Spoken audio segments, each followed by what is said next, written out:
Hello, Mishpacha, it's Courtney, America's Jewish mother, and I am here on Tag Tuesday with an original tag. So if you want to do something that's not just worrying about what the outcome of the US election will be, you should do this tag. So this is the self-aware reader tag. I'm also going to say that this tag was sort of largely inspired by Scott and Nell at Gunpowder Fiction and Plot. I was inspired both by their recent video about our tag videos filler content, I think is the title, and then they just recently did a video where they responded to everyone's version of their original DNF tag, which was also quite interesting. So yeah, if you don't watch Scott and Nell at Gunpowder Fiction and Plot, I highly, highly recommend them. They are a great, great channel. So the self-aware reader tag. Question 1. What most draws you into a novel or story and makes you want to keep reading? So is it plot? Is it characters? Is it the writing style, the atmosphere, something else? For me personally, it is character growth and development. I have said before on this channel that I really need at least one of 3 things for a novel to be successful, and preferably at least 2, which are character development, plot, and nice writing. But of those 3, I would say that character growth and development is the most important to me, because if I can't connect to the characters, I'm going to have a hard time caring about what happens to them, even if the writing is nice. Question 2, what is a convention or trope that will immediately turn you off in your reading experience with a novel or story? So I actually have a lot of these, but I tried to think of 2 that I don't think I actually have mentioned before on this channel. One of these is having too many perspectives represented in a text. So if there are more than, say, 4 or 5 different perspectives that I have to follow throughout the story, it's too many. For me personally, I think for some readers that will work and it will keep things interesting. But again, because I think I'm such a character-driven person or reader, I want to have time to get to know the characters and feel invested in their stories, and I can't do that if we're rotating through a huge cast of characters and perspectives. So that's one thing.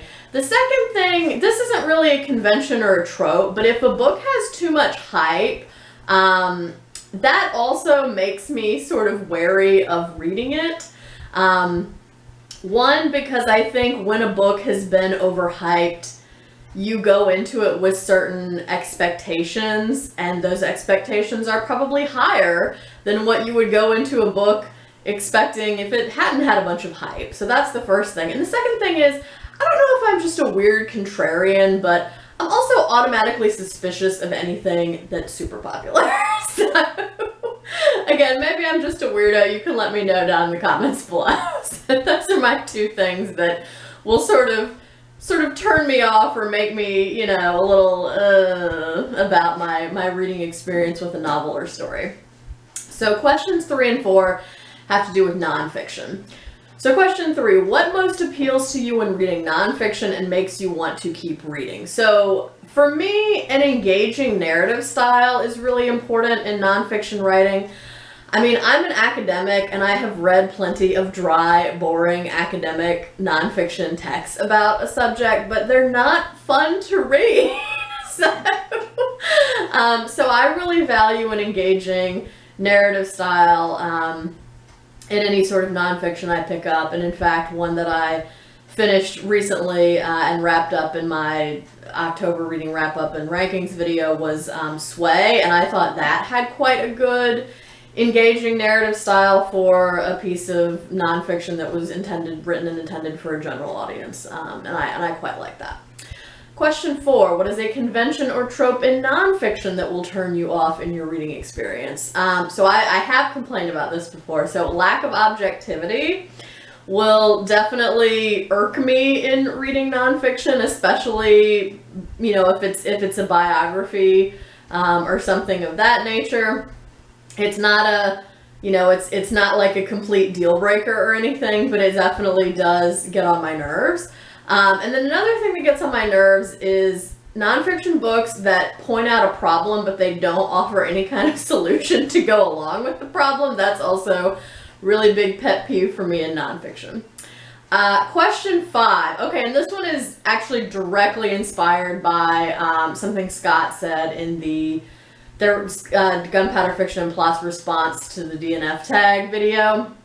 He talked about how, you know, if you read, ostensibly, you should be reading to exercise your brain to some extent. And I really liked that idea, and it prompted me to go back and look at the books that I had rated 5 stars this year and see how many of them were brain exercising books. And I felt like out of 11 books that I've given 5 stars to this year, 9 of the 11 of them I felt fell into the brain exercising category.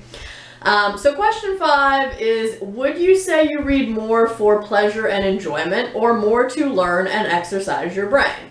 And I think most people do some amount of both here, but I'm kind of just curious, which do you feel like you do more of? So I do both, but more often than not, I feel like I'm reading to learn and exercise my brain.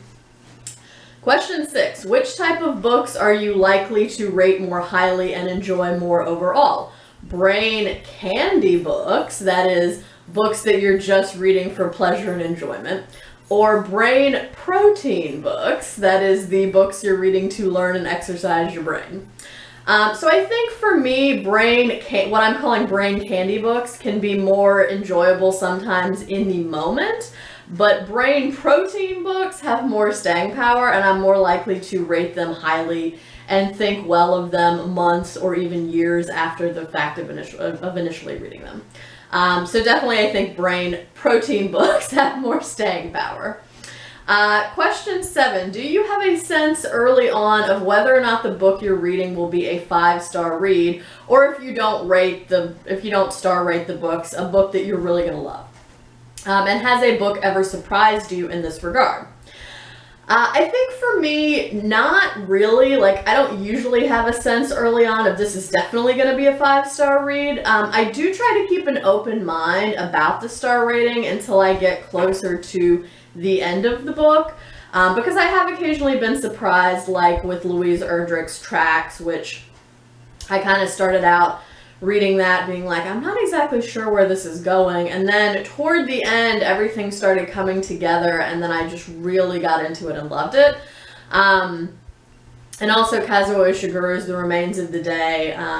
It was always an enjoyable, from the beginning it had been an enjoyable read for me, but not until I just got a complete gut punch and ugly cried at the end of it was I like, nope, this is definitely a 5-star book. So yes, I have definitely sometimes been surprised. And question 8, considering books that you have rated 5 stars in the past, or again, if you don't rate them, then books that you really loved, do you think you would feel the same way about them now? Why or why not? So in my case, like I said, I went back and looked at the books that I've rated 5 stars this year, and I think many of them I would still rate them 5 stars, but some of them I think I also just read kind of at the exact right time for me to really love the book, and then that kind of pushed my rating over into the 5-star range, as opposed to if I had read it at another time when it wasn't just like the exact perfect right time for me to be reading it, and I might have, given it like 4 stars or 4.5 stars instead of the full 5 stars. So I'm curious if you have similar thoughts about books that you've rated 5 stars. If you're like, no, I would definitely go back and rate them all 5 stars again, or you're like, I don't actually know.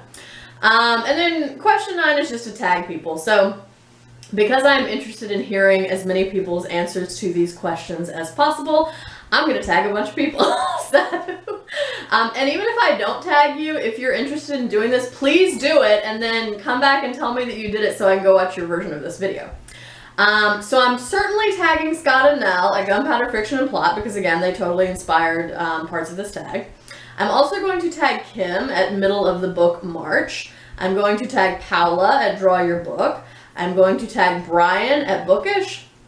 I also want to tag Lukash at A Cruel Reader's Thesis, Alba at Seriella, Cousin at Always Doing, Summer at Cozy Reading with Quaker Cats, Hannah at Hannah's Books, and Roz at Skelly Dandling About the Book. So I think that's like 10 people I just tagged. So you're tagged. And like I said, even if I didn't just list you there and you want to do this tag, please do it and then come back and tell me you did it so I can go watch your version of it. Thank you for watching this. I hope you have been mildly entertained. I hope y'all are doing well and staying healthy. I hope you're doing good reading whatever you're reading. And until next time, would it kill you to call you mother?